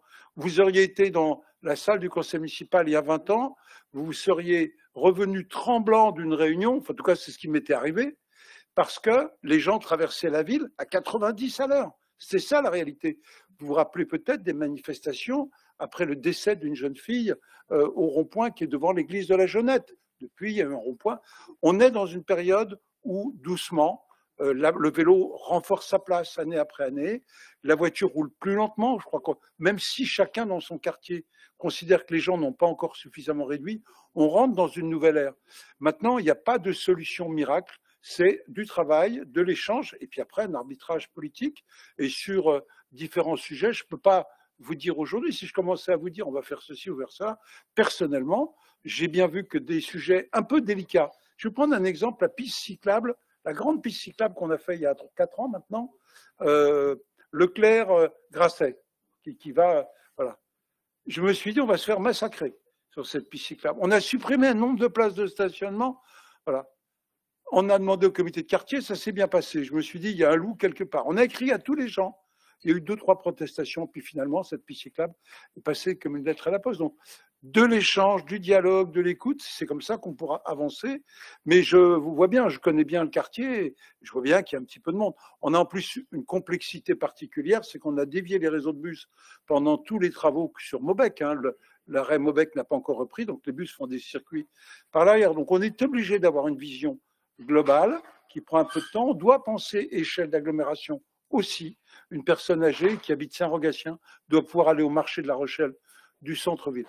Quant à l'attractivité de notre centre-ville, il faut toujours se battre. C'est l'obsession de Marie qu'on ait une forte attractivité. Honnêtement, pour être souvent le samedi ou dans des jours, j'ai pas l'impression, je suis au marché de centre-ville tous les samedis et même les mercredis, je vois plutôt des gens qui ont du succès, des files d'attente et beaucoup de monde. Hein. On voit bien. Donc, on ne souffre pas trop de notre activité, ce qui n'empêche pas qu'il faut continuer à travailler et pour l'attractivité, mais aussi pour la qualité de vie des gens qui vivent dans le centre-ville. Hein. Mais ne pensons pas que centre-ville aussi. Je veux dire, un des gros sujets sur la table, ça va être Marius Lacroix. Vous allez pouvoir avoir l'objet de débattre parce que c'est un sujet compliqué. Voilà. Donc, soyez persuadés, la vision, c'est une ville ne doit plus être un transit comme c'était dans le temps. La nationale qui venait de Paris, qui rentrait à Sautel et qui rentrait dans La Rochelle, qui passait sur Joffre, qui prenait le pont de Talon, c'est fini, ça. Maintenant, notre ville doit améliorer sa qualité de vie. Donc, Sautel est passé à une voie. Ça ne s'est pas si mal passé. Hein. On m'a dit, vous verrez les embouteillages. La rue Simone Veil est un succès complet, puisqu'elle n'est pas tracé autoroutier, c'est comme un tracé très, entre guillemets, très intégré dans la nature. Et il y a eu beaucoup de transferts au profit des habitants d'Étré, mais aussi les habitants de Tadon, hein, qui voient beaucoup moins de flux dans leur quartier. Donc il faut continuer, mais en travaillant beaucoup, avec de la concertation et de l'échange. Hein. Voilà. Donc l'idée... Alors je suis désolé si j'avais promis juillet, oui. Et si c'est à la rentrée de septembre. Hein. C'était avant l'été. Donc la demande que j'avais formulée par écrit était, vu la complexité du sujet et qu'on ait le temps justement de concerter, réfléchir et poser des questions complémentaires, c'était qu'on puisse avoir ces documents 15 jours avant la commission précédente conseil pendant lequel ce sera oui, présenté. Ça mériterait probablement même une réunion de travail ad hoc spécialement sur cette question-là. Moi, j'ai aucun inconvénient là-dessus. Hein. Voilà, mais qu'on ait les éléments en amont pour même préparer la réunion de travail. Je comprends, bien sûr. Que ce soit réellement efficace. Vous êtes d'accord? Tout le monde est d'accord. Et je pense que même si le problème est global, de traiter le centre-ville, après traiter d'autres sujets, mais qu'on ait une approche par incrémentation, comme ça, mais qui soit le plus complète possible à chaque fois. Oui. Mais vous savez, ces sujets-là, nous les avons dans tous les quartiers rochelais. J'ai cité le Prieuré, mais la même situation. Il y avait de l'inquiétude dans le quartier, et je parle sous ton contrôle, dans le quartier de l'Alleu, sur l'ouverture de la déchetterie. Ça va nous amener des flux considérables. J'ai été plusieurs fois le samedi me rendre compte. Finalement, ça se passe plutôt bien. Donc, à chaque fois qu'il y a des modifications sur la rue Villeneuve, on sait tous que si on met un sens unique au bout pour pas continuer sur la rue, et vous allez me dire le nom, des Cordeliers, ça résoudra la question des gens qui habitent la rue Villeneuve, évidemment, si elle ne débouche pas. Mais maintenant, ça va poser d'innombrables questions aux centaines d'agents qui travaillent dans cette zone-là, qui travaillent dans les commerces ou qui travaillent dans les collectivités, agglo, ville, hôpital. Donc, il faut aussi qu'on réponde à toutes les questions. Et c'est justement pour ne pas faire rue par rue qu'on ait la vue globale. Oui, non, mais c'est le sens, le seul sens de la question. C'est que quartier par quartier, on sait par où on rentre, on sait par où on ressort. Voilà. Il y a des endroits où c'est pas très compliqué, des endroits où c'est infiniment plus complexe. Et derrière ça, il y aura la préfiguration de l'extension également des zones piétonnes. On voit bien que les commerçants nous invitent à aller plus loin en zone piétonne. Ben, ça dépend où. Je parle dans la zone entre marché et hôtel de ville, dans cet hypercentre. On ne va pas faire tout la Rochelle piéton. Mais je vous renvoie avec Olivier à une présentation qu'on fera en 2 temps. Un temps technique où on sera entre nous, vous puissiez dire ça c'est bien, ça c'est pas bien. Et puis, mais on le fera aussi avec les habitants. Hein. Voilà. Donc, je n'ai pas répondu à toutes les questions de cette journée-là. Mais je ne peux pas refaire ici, en conseil municipal, chaque comité de quartier, sinon ça va être ingérable. Oui ? Est-ce que vous m'autorisez, Monsieur le maire, à répondre, mais d'une façon très très succincte à Madame Coffy sur 2 points, évidemment. Mais très très succinctement. C'était par rapport à la rue Fleury. J'avais répondu à la réunion de comité de quartier que nous avons déjà engagé ce type d'événement, enfin de manifestation rue Fleury. C'est plutôt, d'ailleurs à long terme, on fait ce qu'on appelle Jardinons la rue, où les services espaces verts de la ville accompagnent les riverains qui souhaitent végétaliser leur bord de façade, donc où on peut végétaliser en creusant un peu et avoir réellement une plante ou une plante grimpante, ou alors si on ne peut pas parce qu'il y a des réseaux, on offre des graines et on a des fleurs, et il y a des rues qui commencent déjà à être très fleuries. D'ailleurs, je vous engage à aller aux 48 heures de l'agriculture urbaine où les espaces verts de la ville ont un stand et où il y a quelques photos justement de ces rues déjà fleuries. Ça, c'est le point 1. Pour le point 2, pour la fermeture, effectivement, de temps en temps, il y a fermeture ponctuelle des jardins du muséum. Alors, on va faire une différence entre la fermeture parce qu'il y a des travaux, par exemple, au muséum, mais il y a aussi la fermeture du jardin des plantes ponctuellement parce qu'il y a des incivilités, ça tout à fait d'accord. Alors on n'est pas du tout dans l'optique de mettre un vigile ou de mettre des policiers derrière chaque personne, mais en revanche, on a prévu en réunion, ça a été demandé une réunion avec les riverains, avec les principaux et de collèges et les directeurs d'établissements scolaires qui sont autour du jardin des plantes, puisque c'est souvent des incivilités qui viennent de la part des jeunes, et avec des élus, avec le comité de quartier. Voilà, c'est une réunion où on construira ensemble, et on a déjà, nous, un plan de prévention par rapport à cela qu'on mène avec les établissements scolaires. Merci beaucoup Chantal. Je vous invite à aller dans certaines rues du quartier de la Trompette qui se sont fleuries. C'est absolument magnifique. Je pense que les graines se sont protégées. Ce n'est pas que des roses trémières, hein.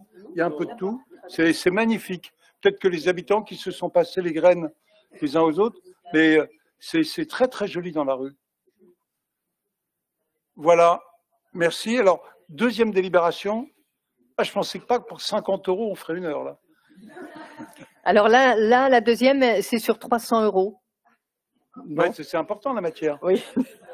Donc ça va durer encore plus longtemps. Non, on a le temps. Alors voilà, donc vous savez, on a un service développement durable à la direction de nature et paysage à la ville, et où on réalise des actions de sensibilisation au développement durable auprès de différents publics, des scolaires, des associations, des structures organisatrices d'événements. Et la matière est vraiment un partenaire essentiel parce que c'est une association qui vise à la réduction des déchets avec des nouveaux modes de consommation. On réemploie les déchets, ils font des actions en direction de la population sur les impacts que nos modes de consommation ont sur l'environnement, et ils pointent vraiment tout le gaspillage. Bon, j'insiste pas trop, mais ils collectent des encombrants ménagers, ils recyclent, ils valorisent, ils revendent, ils favorisent la création d'emplois et d'insertion. Bon, alors cette association, elle œuvre tout à fait dans le champ de l'économie sociale et solidaire, et l'adhésion à cette association en la matière nous permet de profiter de certains avantages dus à l'adhésion, donc participer aux actions de formation, à la sensibilisation, visite de locaux. Alors je vous donne des exemples concrets. Par exemple, la matière a assuré la formation pour les signataires de la charte éco-manifestation, donc ceux qui ont adhéré à la charte, pour les aider à accéder à leurs objectifs. On a fait aussi fabriquer des mobiliers, des caisses, des pots de récupération, et on souhaite, alors ça c'est dans le souhait, on souhaite les faire travailler aussi sur des meubles de récupération. Voilà, donc nous souhaitons que vous nous autorisiez à adhérer pour 300 €. Proposer d'adhérer, c'est le Conseil qui tranchera. Mais avant ça, pour bien éclairer le sujet, comme c'est une association qui est vraiment aidée par l'économie sociale et solidaire, et le responsable de ces structures est parmi nous, je vais proposer à Pascal de compléter le propos sur l'intérêt de la matière. Alors, je ne prendrai que 5 secondes en ce qui me concerne, mais puisque l'occasion m'est donnée, je le prends avec plaisir. Donc, effectivement, on est dans une association qui fonctionne dans le cadre de l'économie sociale et solidaire, dans le champ de compétences de l'économie sociale et solidaire. Autour de l'économie circulaire, ça a été dit. Je voudrais aussi rappeler que c'est aussi un tiers-lieu, la matière, et qu'à ce titre-là, l'agglomération, dans le cadre de sa stratégie tiers-lieu, soutient aussi la matière de différentes façons. Voilà ce que je voulais rajouter. Merci, chers collègues. Je vais mettre une interrogation particulière. Qui souhaite s'abstenir? qui souhaitent voter contre. C'est donc adopté. Merci beaucoup. La Société française d'arboriculture maintenant. Toujours Chantal. Oh, pardon, Nadège, excuse-moi. Excuse-moi, Nadège. Il n'y a pas de souci. J'avais une interrogation concernant l'accession d'un vélo électrique. Je me suis rendu compte, je travaille dans je suis accompagnatrice socio-professionnelle dans un centre de formation, et je me suis rendu compte depuis janvier, j'ai accompagné 4 personnes dans le montage de dossiers pour une demande d'aide parce qu'elles avaient acheté un vélo électrique.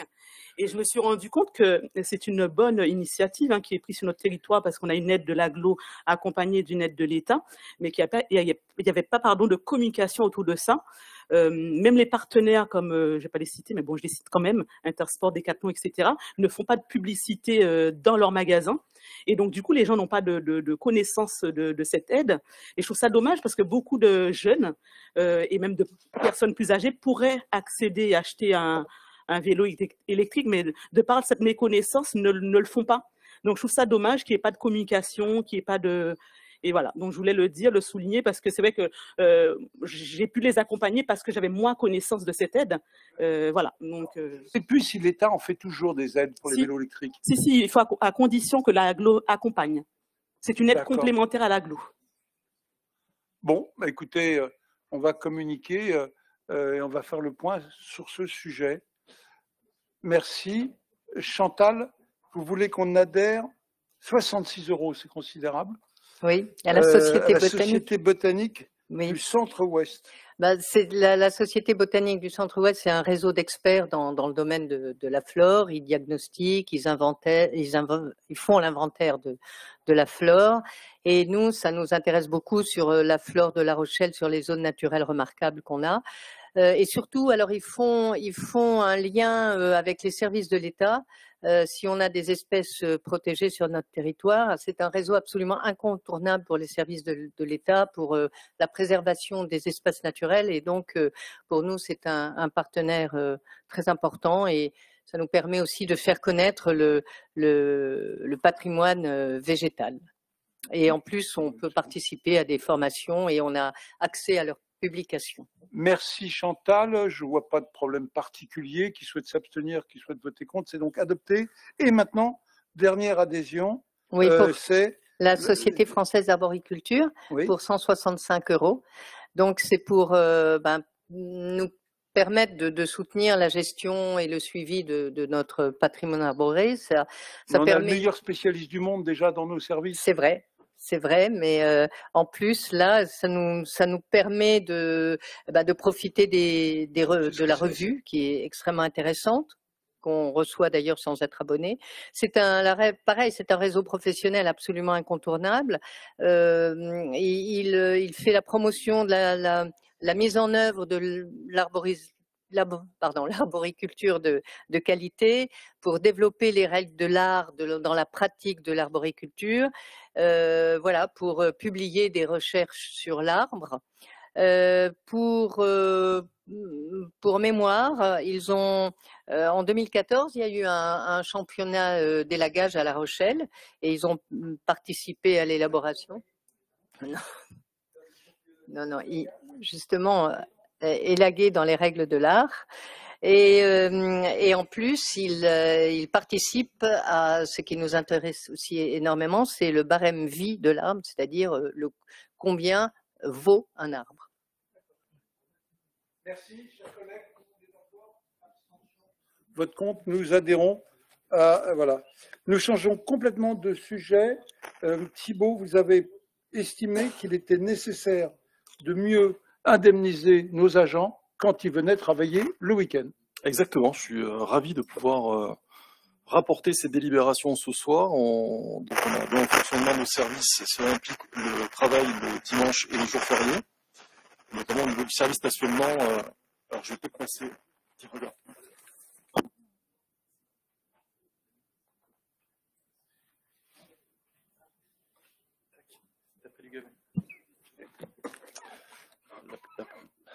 Et là maintenant c'est ce truc. Oui. Oui, il y a le micro qui grésille. Hein?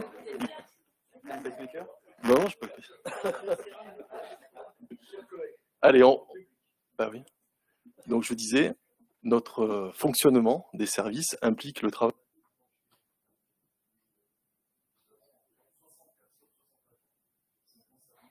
par ces roulements au niveau de la ville de La Rochelle.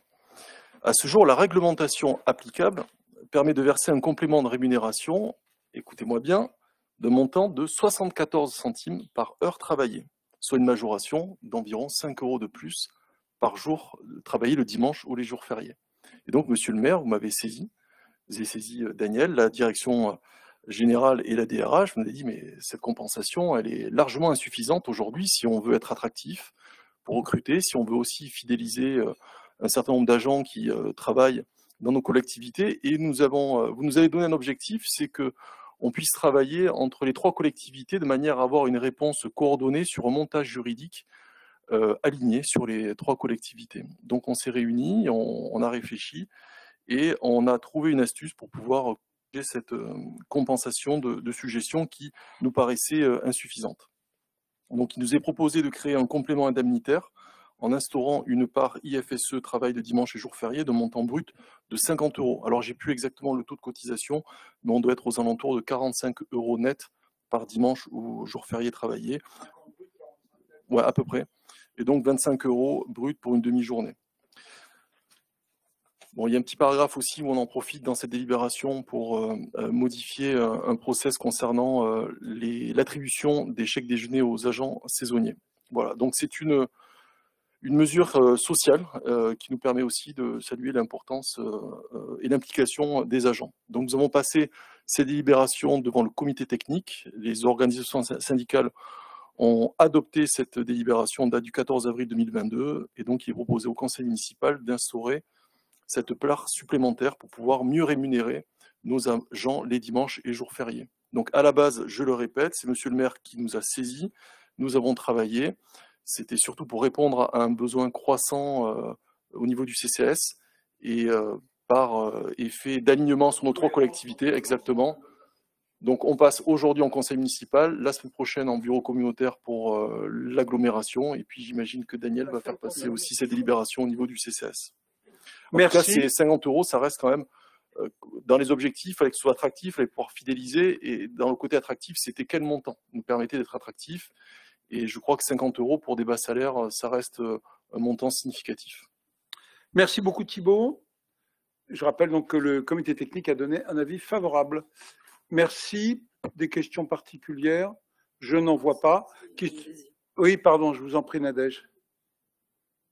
Oui, j'ai une question. Je salue cette mesure. C'est vrai que c'est un vrai besoin et franchement, c'est très très bien pour les agents. Je pense que ça va aussi mettre du beurre dans les épinards. Moi, j'ai une autre question en fait. C'était concernant comme est-ce que parce que c'est vrai que j'ai été interpellée par une personne qui était agent territorial, qui est partie à la retraite et c'est vrai que souvent ce genre de prime ne rentre pas dans le calcul en fait de la retraite. Et c'est vrai que souvent, je trouve ça dommage. Est-ce que là, ce sera le cas? Parce que ce sont des heures supplémentaires qui sont rémunérées déjà. Et puis, j'aimerais savoir, si ce n'est pas le cas, est-ce qu'il y a moyen juridiquement de faire en sorte que ces heures soient comptabilisées pour la retraite? Merci. Alors déjà, ce ne sont pas des heures supplémentaires qui sont rémunérées, hein, ça rentre dans le planning et dans le roulement. Concernant la prise en compte dans le calcul des indemnités de retraite, enfin des allocations de retraite, je n'ai pas la réponse. Par contre, on va solliciter la direction mail, en effet. Précisément. Et cette mesure sera mise en place à partir du 1er mai 2022. Voilà. C'est-à-dire, c'est déjà en place. Oui, monsieur Coupeau. Je pense que si elles sont imposables, elles vont compter dans la retraite. On va vérifier exactement les conditions de prise en compte pour la retraite. On va le vérifier auprès de la direction des ressources humaines pour vous donner une réponse précise. Je mets au vote. Qui souhaite s'abstenir, qui souhaite voter contre, cette délibération est donc adoptée. Madame Léonidas, une délibération relative au remboursement de frais de déplacement. Oui. Alors, c'est une délibération que nous avions déjà passée au mois de novembre 2021, mais nos chiffres n'étaient pas exacts. Alors, ça concerne évidemment les remboursements de frais de déplacement, avec je donne un exemple, un repas qui est pris en charge dans la limite de 17,50 € midi et soir. Les frais d'hébergement, selon la destination, on est à 120 € par exemple en région parisienne, mais ensuite on peut descendre à 90 € et 70 €. Ensuite, on revient sur les frais de transport, mais ça reste classique, hein, le barème kilométrique. Ce qui était nouveau, c'était les remboursements de frais de garde qui concernent tous les conseillers municipaux, les adjoints au maire et monsieur le maire. Donc, les enfants de moins de 16 ans, les personnes âgées et puis les personnes… Pour les petits-enfants, ça marche? Non, ça ne marche pas. Ah oui. Et pour les personnes en situation de handicap, voilà, c'est 10,48 € par heure de garde. Et puis ensuite, c'est l'aide financière en cas d'utilisation du chèque emploi-service, hein, du CESU, qui concerne le maire et les adjoints au maire. Et là, on est à une aide financière qui est de 1 830 € maximum par année civile et par bénéficiaire. Voilà, c'est très proche de ce que nous avions déjà évoqué au mois de novembre dernier. Merci. Délibération très technique. Qui souhaite s'abstenir? Oui, Nadège. Je vous remercie. Je ne suis pas du tout contre. Moi, j'ai des enfants bas âge, je sais ce que c'est. Et c'est vrai que des fois, le temps imparti pour exercer son mandat est très, très important. Je l'entends. J'avais interpellé au mois de novembre concernant, parce que lorsqu'on a des enfants de moins de 6 ans, avec le page emploi pour les parents qui ont des enfants de moins de 6 ans, on sait qu'il y a des frais de garde qui sont pris en charge par la CAF. Donc, j'avais demandé, parce qu'on doit aussi servir d'exemple en tant qu'élu, j'avais demandé aussi qu'on prenne en compte ça pour qu'il n'y ait pas une double… Oui, ce que je veux dire. Cumul. Voilà, exactement. Oui. Parce que c'est vrai que d'un côté, moi, j'ai pu le faire, exercer en tout cas lorsque moi, j'allais, par exemple, au conseil municipal ou comme mon conjoint ne pouvait pas garder nos enfants, je faisais appel à une nounou et effectivement, on avait, parce que mes enfants avaient moins de 6 ans, on avait une aide qui s'appelle le page emploi et il ne faut pas qu'il y ait de cumul parce qu'après, à un moment donné, voilà. Donc, j'ai demandé qu'on soit vigilant là-dessus. Je voulais savoir, est-ce que cette question avait été débattue ou pas? Où est-ce qu'on en est? Est-ce que, voilà. Et comment faire, en tout cas, pour veiller à ce qu'il n'y ait pas de doublons? Alors, c'est à indiquer au moment de la déclaration des impôts. Et dans notre délibération, là, on nous dit que le montant du remboursement horaire est fixé dans la limite du salaire minimum de croissance en vigueur et sans que le remboursement ne puisse dépasser la dépense engagée en prenant en compte les autres aides perçues et le crédit d'impôt éventuel. Exemple, à compter du 1er octobre 2021, 10,48 € par heure de garde. Voilà. Merci beaucoup. Catherine, qui souhaite s'abstenir, qui souhaite voter contre, cette délibération est adoptée. Toujours Thibaut Guiraud, ressources humaines, fonds de soutien financier. Oui, nous avions un fonds d'action sociale qui, dans son fonctionnement, était méconnu, notamment par le personnel et par les organisations syndicales. Et donc, nous avons souhaité créer un fonds de soutien financier qui va venir remplacer ce fonds d'action sociale. Donc, il s'agit d'un dispositif qui va permettre des interventions sous forme d'un fonds de secours aux besoins d'aide ponctuelle pour faire face à une situation exceptionnelle. Et pour nos agents? Pour nos agents et leurs familles, du coup, à hauteur de 700 € par an. Donc, c'est un complément de rémunération de 700 € par an et par foyer, et non remboursable, qui sera directement viré sur le compte bancaire d'un agent qui pourrait vraiment se retrouver dans une situation exceptionnelle et à risque pour lui. Du coup, on a constitué un petit groupe avec le DRH, la personne en charge de l'accompagnement social et moi-même, et on sera amené à instruire les dossiers qui nous seront présentés pour voir si en tout cas, il y a une enveloppe qui est prévue, une enveloppe financière qui est prévue au budget, et malheureusement, malheureusement pour notre collectivité, mais heureusement pour ces personnes-là, nous pourrons venir en soutien à hauteur de 700 € par an. D'accord, avec un petit groupe de travail pour étudier les dossiers. Merci. Qui souhaite s'abstenir?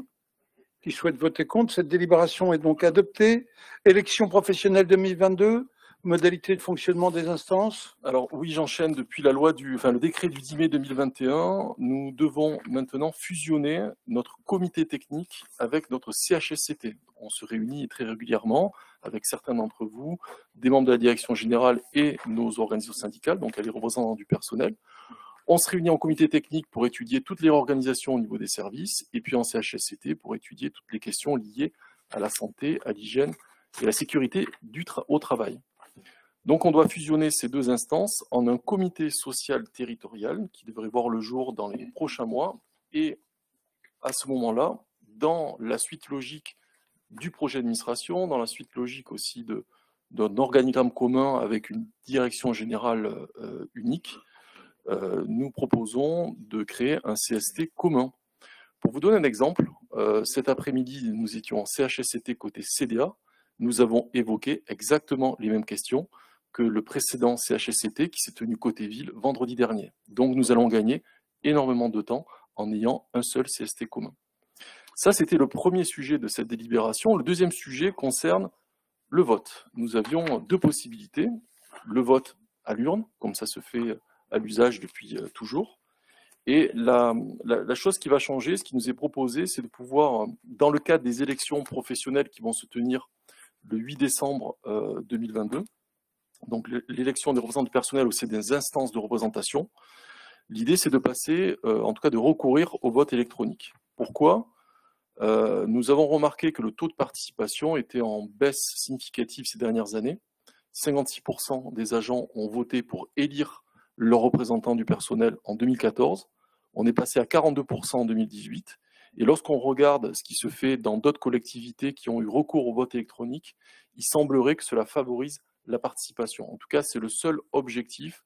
Et c'est pour ça qu'on va se faire accompagner par une société dont c'est la mission et qui va pouvoir assurer la sincérité et la sécurité du scrutin. Donc une société, enfin c'est un cabinet qui est certifié par l'État. Voilà, donc les élections vont se passer du 1er au 8 décembre et le vote sera donc un vote électronique auquel on aura accès à partir de n'importe quelle tablette, n'importe quel smartphone, à partir de mots de passe qui seront communiqués directement aux agents. Et pour les agents, par exemple des espaces verts ou d'autres services qui n'auraient pas forcément recours à un ordinateur, il y aura, on est en train d'organiser cela avec les organisations syndicales et les services informatiques, il y aura des ordinateurs prévus à cet effet dans différents endroits pour faciliter l'accès au vote. Voilà ce qui nous est proposé d'adopter ce soir. Merci beaucoup Thibault.